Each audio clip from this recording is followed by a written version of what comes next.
you should be pulling more all-nighters. That is some of the worst advice I've ever heard, and it keeps coming up. When I was in the IB a few years back, I basically never felt tired during the day. In fact, I've never pulled an all-nighter throughout my entire IB career.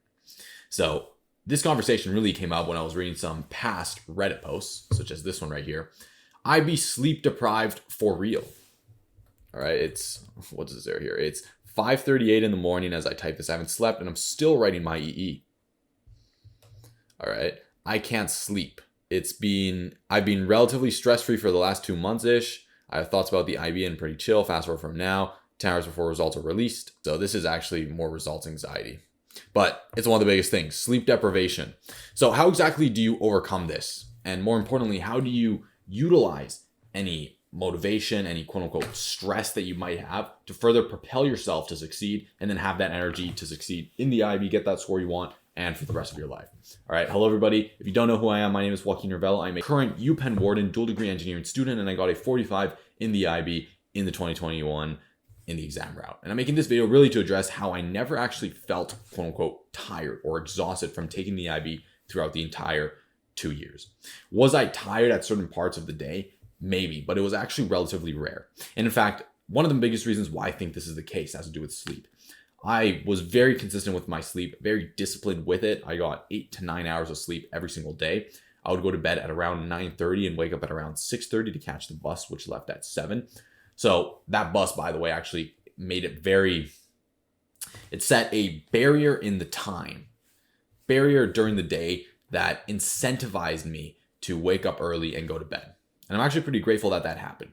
Even though most people wasted their time on the bus, I was there studying rigorously during the bus time, which is actually pretty challenging to begin with because I would always get dizzy. But after that, I just got used to it and then it went okay. So one of the biggest myths that I hear a lot in the IB community is that you need to pull all-nighters to succeed. You need to work, grind nonstop 24/7. If you're sleeping, there's something wrong with you, all right? This cannot be further from the truth. In fact, I believe that one of the reasons why people like to espouse this myth is because it gives them a sense of social significance.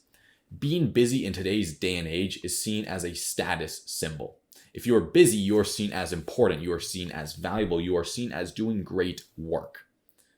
However, I want you to mindset shift, look away from this busy that most people fall into, and instead look towards productive work that doesn't actually necessarily need to take that much time. So to all those going around bragging about how little time they slept and how much time they worked, shut up. At the end of the day, the only thing that really matters is the results you get, not necessarily the amount of time and effort you put into getting those results.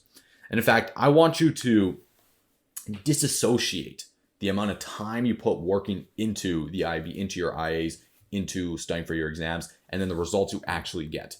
Because while there is a correlation, there is not a very strong correlation. And in fact, there are better ways to go about achieving your 45 IB or whatever score you want to achieve than simply putting in more hours.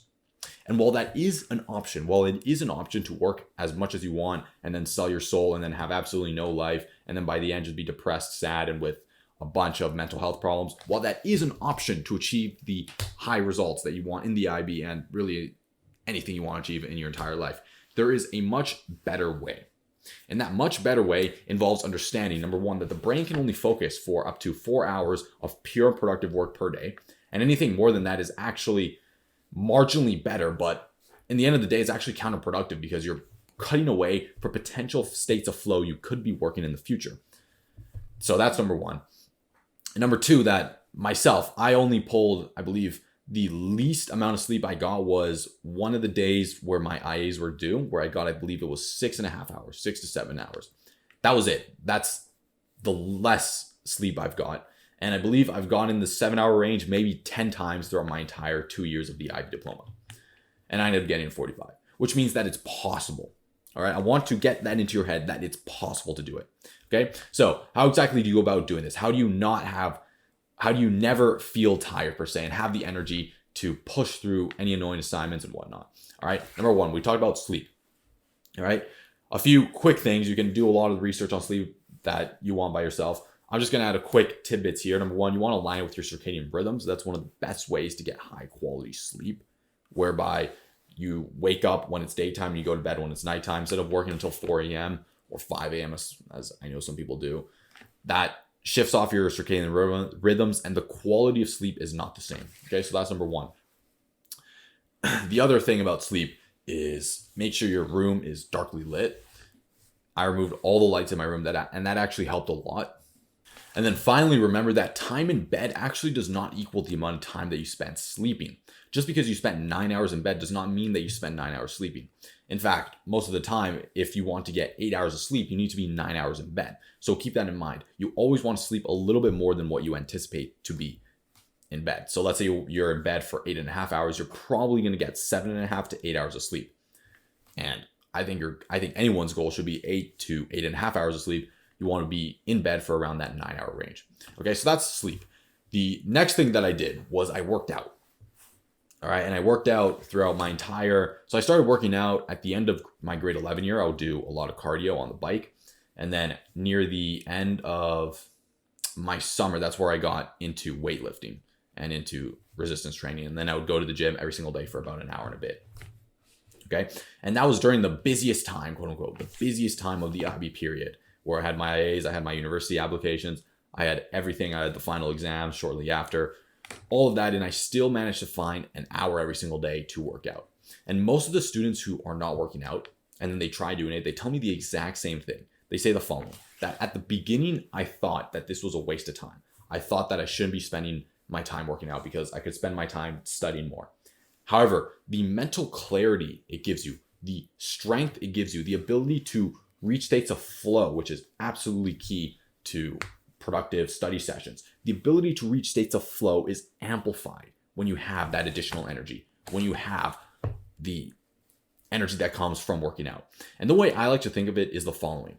If you are not doing active things with your body has little to no incentive to produce the energy it needs to survive.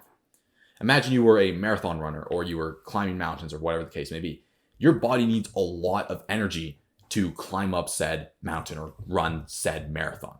Hence, your body is incentivized to produce large amounts of energy. So when you're not doing those things, you still have those reserves of energy inside of you because they're ready to use at any moment. Hence, you have that higher level of energy throughout the entire day. On the contrary, if you never work out, if you never go for runs, if you never weightlift, whatever the case may be, your body has no incentive to produce those excess storages of energy. That is why you feel tired. That is why you feel exhausted. And one more thing I want to add on to this is the importance of not checking your phone when you first get out of bed. I did not know, because I didn't do this, but I did not know this was a big problem until a bunch of my students started sending me messages and I started working with them and I started seeing some of the habits that they have. This is actually a pretty big problem for essentially people in our generation, Gen Z, where they get out of bed and then they spend 30 minutes checking their phone.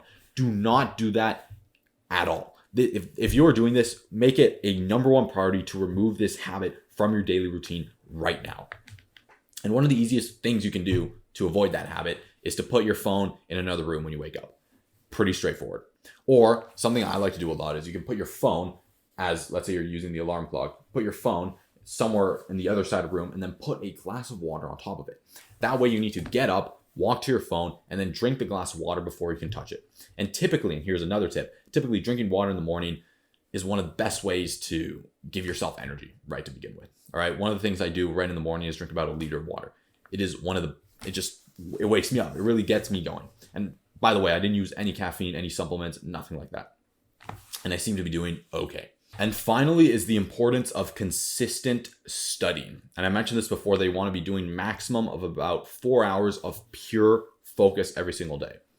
I cannot tell you how effective of a strategy it's been in my own life to consistently study maximum of 4 hours every single day. Because the truth is, if you want to do more than 4 hours, your brain is just not built to reach those states of flow. And you'll start to receive fatigue. You'll find it difficult to maintain motivated and to reach those states of productive focus. So just do 4 hours every single day. In fact, you don't need to study anymore. So the question becomes, how do you do 4 hours every single day? Well, what I did is when I got back from school, And on the bus, I would spend maybe an hour on the bus in the morning, an hour in the bus in the evening, and then 2 hours in the afternoon. And that was all I needed to study. I wasn't studying 8, 10, 12 hours like a lot of these people on the IB channel like to do. And in fact, one of the reasons why this works so well is because you need to stay disciplined with it. If you try to bulk study before your IB exams, you realize that during that period, every single day, your brain can only really function up to 4 to 5 hours per day, right? 4 typically, sometimes 5, but 4 hours per day, which means that if you're going over that, there's a lot of excess studying that is not as effective as it could be. And this is why bulk studying typically does not work, because you're just going over that threshold and then losing out on potential progress you could be making on the future or during your exams. So ultimately, one of the best ways to have that energy, that mental clarity per se, is to study consistently 4 hours every single day. And I was doing this ever since I realized it was a thing. I believe I learned this strategy in grade 9. I want to say grade 9, grade 10. And every single day after that, I would just spend, I have my stopwatch right here, I'd just spend a timer or my stopwatch reaching that 4 hour mark. And then once that's done, I wouldn't spend any more time studying, because it's not the most effective for long-term success. And this is where the adage that the IB is a marathon, not a sprint, really comes into play. And that's how you truly master not only your energy, but also your IB results. Again, if you want to learn more about diet, about nutrition, about what else you need for energy, you can find tons of videos online. This is my quick summary of things specific to the IB that I did that I found the most valuable. If there's one thing you take away, when you get out of bed, do not check your phone. One of the biggest reasons why this is a problem is because you start to associate your bed, which should be for sleeping, with checking your phone, which is a stimulating activity. Not only that, but it also sets the entire day in a slow motion, right? And this is what I like to call one of those key trigger habits, because this by the way changed my life. You can split up your day into key trigger zones. All right, your morning is a key trigger zone. Your evening is a key trigger zone. Maybe you have a work period in the middle of school, or you have a block of time during Saturday or Sunday. Oh, that's another thing. By the way, I spent all of Sunday skiing. I used to do competitive freestyle skiing. During the IB, I'd spend all of Sunday skiing with my friends and family. But you can think of certain parts of your day as certain trigger zones. The morning, for example, is a period of time that I would consider as a trigger zone, which is essentially just a continuous period of time where you have that time for yourself, that time to make your own decisions, whatever the case may be. Now, what you need to remember about these trigger zones is that it's typically what you do during that trigger zone is typically decided by your first point of action. In other words, let's say you get back from school and you have a trigger zone there for maybe 2 or 3 hours. If you get back from school and the first thing you do is go on your couch and watch YouTube, it is very likely that you're going to continue doing that habit for a prolonged period of time throughout that trigger zone, or maybe throughout the entire trigger zone. So if you can just force yourself, be disciplined enough, whatever you need to do, force yourself to make the first choice, to make that first choice a good choice, it's very likely that everything else that follows during that trigger zone will also be positive, will also be good. This is why I suggest when you first get back from school, or when you first wake up, make the first choice the best choice. So get back from school per se, and then go and start studying. Like don't even question it. Just go and start studying, or do something simple that leads to studying. For example, if there's a very easy math problem that you want to do, sit down and just start working on that. What matters is that the first choice you make will set the tone typically and the momentum for all the other choices that happen during that trigger zone, which is why it's essential for you to control that first choice. So if we go back to the morning example, if you wake up and the first thing you do is check your phone, that sets the momentum, that sets the choices that will occur for the remaining of the morning, for the remaining of that trigger zone, which is typically laziness, slow, distraction. And that's exactly what you don't want in the morning. And the morning is also special because that typically sets the trajectory and the momentum for the entire day. So it is absolutely essential for you not to check your phone when you wake up. Instead, check your phone on the bus, or check your phone after you wake up, maybe like 15, 20, 30 minutes after you wake up. And the first thing you do when you wake up is get up, go to the washroom, and then start doing some work. Okay, I always suggest this, even before you go and take breakfast. Spend 10 to 15 minutes doing work to really set the momentum of the day. That'll get you into that do work fast type of state, makes you more productive, and ultimately gets you closer to achieving that 45 that you want. If you found this video helpful, please comment down below, and like. And if you have any questions at all, feel free to shoot me an email at joaquinr@wharton.upenn.edu. Thank you so much for watching. And until next time, stay grizzly. I'll see you in the next episode. Goodbye.